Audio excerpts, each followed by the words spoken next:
Il veut privilégier une ligne écologiste claire. Yannick Jadot, désigné mi-juillet tête de liste ELV pour les européennes de 2019, a confirmé dimanche exclure la possibilité d'une liste commune avec le mouvement Génération S de Benoît Hamon.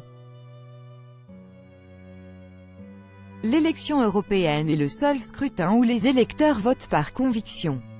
C'est un vote de clarté. Notre priorité est de rassembler les écologistes autour d'une ligne claire, pas de faire de la vieille politique avec ses accords d'appareil et ses confusions, estime Yannick Jadot dans le journal du dimanche, interrogé pour savoir s'il exclut une telle possibilité. Il n'est pas interdit d'apprendre de ses erreurs. S'il avait finalement soutenu Benoît Hamon lors de la présidentielle, il remarque qu'il existait alors une possibilité de faire gagner les idées écologistes. Mais l'échec a été assez retentissant. Il n'est pas interdit d'apprendre de ses erreurs, dit-il. Yannick Jadot s'était allié avec Benoît Hamon après de longs débats lors de la dernière présidentielle, qui avait vu le vainqueur des primaires organisées par le Parti socialiste éliminé au premier tour. Yannick Jadot avait ces derniers mois assuré avoir tiré les leçons de cet échec, et ne pas compter s'allier au leader du mouvement Génération S.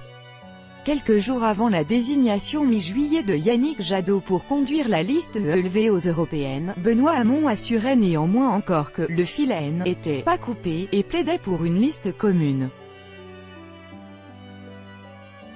Jamais l'écologie n'aura autant irrigué la société. Sur la liste ELV, le maire de Grande-Synthe, Damien Carême, qui a parfaitement géré le dossier des réfugiés, doit être aux avant-postes, indique Yannick Jadot dans le JDD, en précisant que les noms seront dévoilés d'ici à l'automne.